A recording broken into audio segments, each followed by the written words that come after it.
Hello friends, কেমন আছেন সবাই? আশা করি সবাই অনেক ভালো আছেন। আমিও আপনাদের দয়ায় অনেক ভালো আছি। তো শুরু করতে যাচ্ছি আমার ফার্স্ট জার্নি। আশা করি এই জার্নিতে আপনারা সবাই আমার সাথে থাকবেন এবং আমাকে অনেক সাপোর্ট করবেন। তো আমি ছোট্ট করে একটু বলে নিতে চাচ্ছি,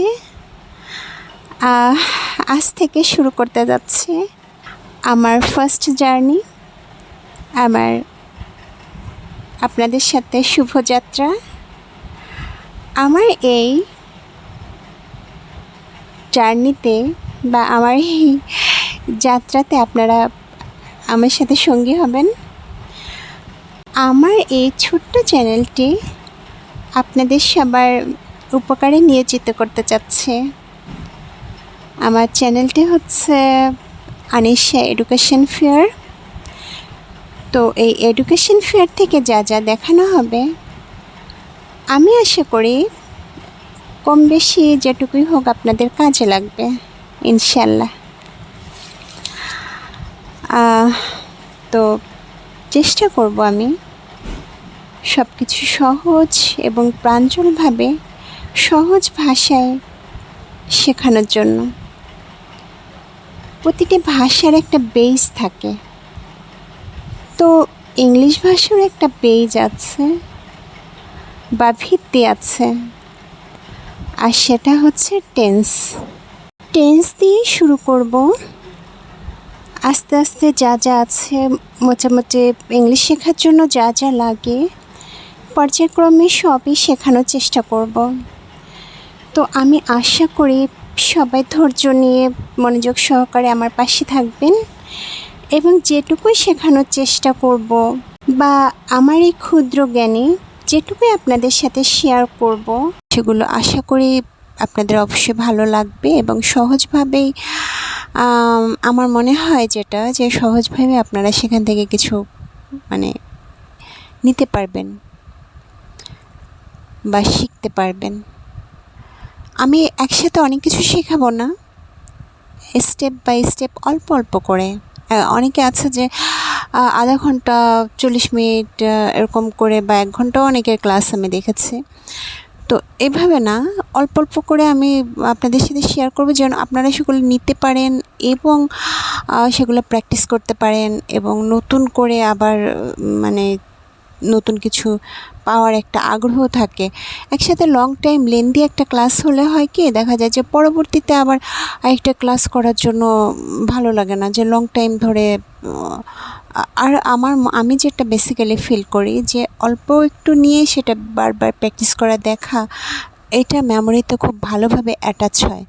তো অনেক বেশি একটা লম্বা ক্লাসের মধ্যে আপনি যা যা পাবেন ওটা আপনার মেমোরিতে নিতে বা ওইটা দেখা যায় যে মেমোরিতে নেওয়া বা ওটাকে ক্যাপচার করা অনেকটা টাফ হয়ে যায়, কঠিন হয়ে যায়। তো আমি চেষ্টা করব ছোটো ছোটো করে ক্লাসগুলো দেখানোর জন্য এবং ডে বাই ডে যেভাবে আপনাদের সহজ এবং সুন্দরভাবে দেখানো যায় সেটাই চেষ্টা করব। তো আর কথা বলছি না, একসাথে অনেক কথা বলে ফেলেছি, শুরু করতে যাচ্ছে আজকের ক্লাসের প্রথমে বলেছি যে টেন্স দিয়ে শুরু করব। তো বেসিক্যালি প্রথমে আমি একটু টেন্স সম্পর্কে, সবাই টেন্সটা জানে আসলে কি, তারপর আমি একটু প্রাইমারি আলোচনা করে নিতে চাচ্ছি। তো সেটা হচ্ছে টেন্স। ইংলিশ ভাষার মূল ভিত্তি সেটা হচ্ছে টেন্স। টেন্স ছাড়া ইংলিশ ভাষাকে আসলে ব্যবহারই করা যাবে না। আর টেন্সটা হচ্ছে কি সময়। আমরা প্রতিটা মানুষ বাংলায় বলি, ইংলিশে বলি, যেভাবে বলি, আমাদের কথার মধ্যে কিন্তু কিছু সময় বা কাল এগুলো দেখতে পাওয়া যায়। তো দেখা যাচ্ছে টেন্সকে মোটামুটি আমরা বলতে পারি যে এটা হচ্ছে সময় বা কাল, অথবা টাইম। তো বন্ধুরা, এই সময় বা কাল বা এই টাইমটা কিসের, সেটা নিয়ে চলুন আলোচনা করা যাক। বেসিক্যালি যে কাজটা আমরা করছি সেই কাজটা করার সময় বা কাল বা টাইমটাই হচ্ছে টেন্স। তো চলো বন্ধুরা, আমরা আমাদের ক্লাসে চলে যাই। এখানে দেখো, আমি তোমাদের জন্য কিছু নোট ডাউন করে রেখেছি। আজ এখান থেকে তোমাদের সাথে আলোচনা করব টেন্স। টেন্স হচ্ছে সময় বা কাল। টেন্স বা কাল মূলত 3 প্রকার: প্রেজেন্ট, পাস্ট, ফিউচার। এই 3 প্রকারকে আবার প্রত্যেকটিকে 4টি ভাগে ভাগ করা হয়েছে। Present, present tense. এই প্রেজেন্ট টেন্স মূলত 4 প্রকার: present simple, present continuous, present perfect and present perfect continuous. তো আমরা একটু নিচের দিকে চলে যাই। এখন দেখো পাস্ট টেন্স। এখানে দেখো পাস্ট টেন্স, এটাকেও 4 ভাগে ভাগ করা হয়েছে: past simple, past continuous, past perfect, past perfect continuous. তো আমরা আরেকটু নিচের দিকে যাই। এখানে আমরা আলোচনা করব ফিউচার টেন্স নিয়ে। এটাকেও বন্ধুরা 4 ভাগে ভাগ করা হয়েছে। 1 নম্বরে হচ্ছে ফিউচার ইনডেফিনাইট, 2 নম্বর ফিউচার কন্টিনিউয়াস, 3rd পজিশনে আছে future perfect and 4th future perfect continuous. এবার আমরা নিচে যাই এবং কিছু কিছু আলোচনা করি, একটু সহজ এবং সুন্দরভাবে আপনারা যাতে বুঝতে পারেন, আমি সেভাবেই চেষ্টা করব কিছুটা ব্রিফ করার জন্য, এবং খুবই সহজ এবং আপনারা যাতে মেমোরিতে সুন্দরভাবে গেঁথে নিতে পারেন, আমি চেষ্টা করব আজকে সেভাবেই ডিসকাশন বা বর্ণনাটা দেওয়ার জন্য। তাহলে শুরু করি। Present tense. তো প্রেজেন্ট টেন্সের প্রেজেন্ট সিম্পল, সিম্পল প্রেজেন্ট। কোনো কাজ বর্তমানে হয় বা হয়ে থাকে এরূপ বোঝালে প্রেজেন্ট ইনডিফিনিট বা বর্তমানকাল বোঝায়। মোটামুটিভাবে আমরা বলতে পারি অনির্দিষ্টভাবে যে কাজগুলো করা হয় তাই প্রেজেন্ট সিম্পল বা বর্তমানকাল, প্রেজেন্ট সিম্পল বা বর্তমানকাল। তো বন্ধুরা, আরেকটু গভীরভাবে যদি বলতে চাই, সেগুলো হচ্ছে রেগুলার কাজ বা অভ্যাস বা মোটামুটিভাবে অনির্দিষ্ট কোনো কাজকেই আমরা প্রেজেন্ট ইনডিফিনিটের আওতায় ধরতে পারি। আমি আবারও বলছি, যদি রেগুলার কোনো কাজ আমার করার অভ্যাস থাকে এবং অনির্দিষ্ট, কোনো নির্দিষ্ট না কিন্তু কাজগুলো আমি করি, এটাও আমরা প্রেজেন্ট ইনডিফিনিটের আওতায় ফেলতে পারি। এবং দেখা যাচ্ছে যে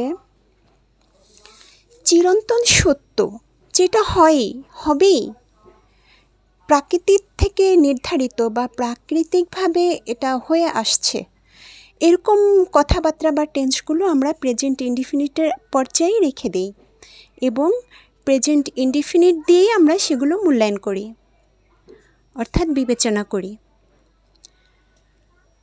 তো চলো কয়েকটা উদাহরণ বা এক্সাম্পল দিয়ে দেখা যাক।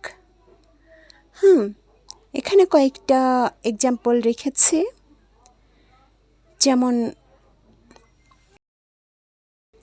যেমন ধরো, আমি ভাত খাই, তো এই আমি যে ভাত খাই, এটা কিন্তু আমি একদিন খাচ্ছি না।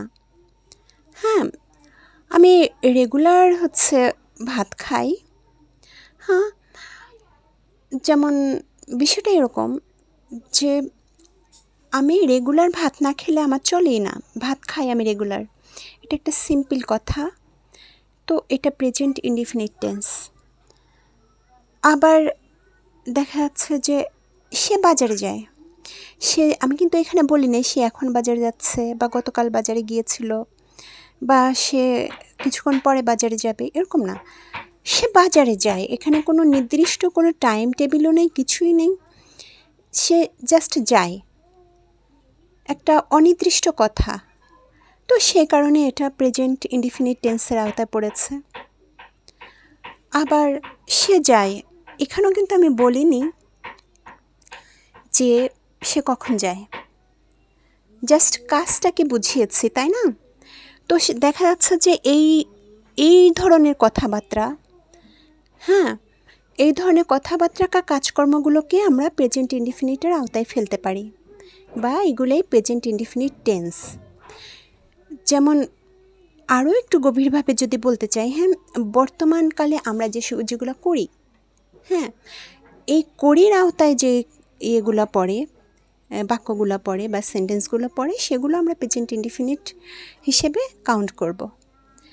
ওকে, আরও যেটা বলেছিলাম, যেটা হচ্ছে তোমার হচ্ছে প্রাকৃতিকভাবে যেরকম সূর্য পূর্ব দিকে ওঠে, এটি তো একদম চিরন্তন। হ্যাঁ, তো এই ধরনের কথাবার্তাগুলো প্রেজেন্ট ইনডিফিনিট টেন্স। তো এখানে আরেকটু কথা বলে দিতে হচ্ছে, যেটা না বললে নাই, সেটা হচ্ছে সাবজেক্ট যদি থার্ড পারসন সিঙ্গুলার নাম্বার হয়, হ্যাঁ, তো থার্ড পারসন কারা? যেমন হি, সে ছেলেও হতে পারে, মেয়েও হতে পারে। তো সে আমিও না, তুমিও না, সে, তাতে তৃতীয় পারসন। হ্যাঁ, তৃতীয় পারসন হলো সে একজন ব্যক্তি। তো সেক্ষেত্রে দেখা যাচ্ছে যে থার্ড পারসন কিন্তু একজন হলে কি হবে? থার্ড পারসন সিঙ্গুলার নাম্বার হলে যে আমরা যে ভার্বটা ব্যবহার করব, যেমন করা, কাজ করা, খাওয়া, যাওয়া, এগুলা শেষে এস বা ইএস যোগ করে দেব। তো হি, শি, ইট, হ্যাঁ, এনি টাইপ অফ নেম, হ্যাঁ, এনি কাইন্ড অফ নেম। যেমন আমরা বললাম যে রাসেল, সুমি, নাদিয়া, এগুলো এক একটা নাম। এই নামগুলোর ব্যাপারেও কিন্তু এরাও কিন্তু থার্ড পারসন, কিন্তু একজন পারসন হলে আমরা ভার্বের শেষে কী করব? এস অথবা ইএস বসাই দেব, ঠিক আছে? তো এই ভার্বের শেষে এস বা ইএস বসাবো থার্ড পারসন সিঙ্গুলারের বেলায়। তো থার্ড পারসনগুলো হচ্ছে হি, শি, ইট বা যে কারো নাম। ওকে, তো এই টেন্সের বিষয়টা, তো এই টেন্স বিষয়ে মোটামুটি পর্যায়ক্রমে আমাদের অনেকগুলো ক্লাস থাকবে। আসলে টেন্সটা ক্লিয়ার হলে অন্য যেই ব্যাপারগুলো থাকে, সেন্টেন্স মেকিং বা others, free hand writing, any type of, আমরা যদি টেন্সটা ভালো করে পারি, তো দেখা যাচ্ছে যে স্পিকিং, ফ্রি হ্যান্ড রাইটিং, এগুলোতে আমাদের কোনো প্রবলেম থাকবে না। সে কারণে প্রথম দিকেই আমাদের টেন্সটা সম্পর্কে একটু ভালোভাবে ক্লিয়ার হয়ে নিতে হবে। ওকে, তো আমি উপরে যে ইয়েগুলো দিয়েছিলাম, এক্সাম্পলগুলো দিয়েছিলাম, সেগুলো একটু ব্রিফলি আরেকবার দেখা দিচ্ছি। আমি ভাত খাই। I eat rice. সে বাজারে যায়। এই যে এখানে দেখো, হি গোস টু মার্কেট। বন্ধুরা, এখানে একটু বলে নিতে চাচ্ছি, থার্ড পারসন সিঙ্গুলার নাম্বার হলে ভার্বের শেষে এস বা ইএস বসবে। তো থার্ড পারসন কারা সেগুলো তো আমাদের বুঝতে হবে। তো সেক্ষেত্রে দেখো, থার্ড পারসন যারা, তারা হচ্ছে হি, শি, ইট এবং যে কোনো type of name, any kind of name, মানে যে কোনো ধরনের নাম, যেমন রহিম, করিম, যদু, মধু, সুমি, নাদিয়া এগুলো হচ্ছে নাম। তো এরকম যে কোনো নামের হচ্ছে পার্সন হলে সেটা হচ্ছে থার্ড পার্সন। কিন্তু যেমন রহিম, রহিম তো একজনই, রহিমরা কিন্তু বলিনি, রহিম একজন, তো সে থার্ড পার্সন হলেও ওয়ান পার্সন, একজন। তো বন্ধুরা, আজকে মোটামুটি এখানেই শেষ করব। একটি কথা বলেই শেষ করতে চাচ্ছি, সেটা হচ্ছে এই টেন্সে কোনো সাহায্যকারী ভার্ব নাই। এই সাহায্যকারী ভার্ব নেই এবং নর্মাল যে ভার্বগুলো, সেই ভার্বগুলো ডাইরেক্টলি এখানে বসে যাবে। যেমন গো, রান, ইট, ড্রিঙ্ক, সি ইত্যাদি। প্রেজেন্ট সিম্পল যেরকম সিম্পল, এটার ভার্বগুলো একদমই সিম্পল। এখানে কোনো সাহায্যকারী ভার্ব থাকবে না, প্রতিটা ভার্বই নর্মালি বসে যাবে। তো তোমরা তো দেখতেই পেলে এখানে সাহায্যকারী ভার্বগুলো আমি কয়েকটা এক্সাম্পল রেখেছি, যেমন গো, রান, ইট, ড্রিঙ্ক, সি ইত্যাদি। তো মোটামুটি আজকের ক্লাসে এই পর্যন্তই। নেক্সট ডে, আগামী ক্লাসে আমি তোমাদের সাথে প্রেজেন্ট টেন্সের যে সিরিয়ালটা ওইটা নিয়ে আলোচনা করব, কিন্তু প্রেজেন্ট সিম্পল যেটা, সিম্পল প্রেজেন্ট নিয়ে আলোচনা করব। এভাবে পর্যায়ক্রমে আমি আমার টেন্সের সিরিয়ালটা শেষ করে তারপর হচ্ছে এখানে আরেকটা কথা বলে নিতে চাচ্ছি, সেটা হচ্ছে এই যে 12টা টেন্স, এই 12টা টেন্সের থেকে মোটামুটি আমরা 8টা শিখলেই সব ধরনের কাজকর্ম মোটামুটি চালাতে পারবো, বা মোটামুটি বলা লেখা এগুলা করতে পারবো। তো সেক্ষেত্রে আমি দেখা যাচ্ছে 12টার মধ্যে 8টা টেন্স নিয়ে আমি তোমাদের সাথে আলোচনা করব। তো আমাদের নেক্সট ক্লাস থাকবে প্রেজেন্ট ইনডিফিনিট টেন্সের উপর। তো বন্ধুরা, আজকের মতো এখানেই শেষ করছি। পরবর্তী ক্লাসে প্রেজেন্ট ইনডিফিনিট টেন্স নিয়ে তোমাদের সামনে আবার হাজির হব। আজকের মতো আল্লাহ হাফেজ।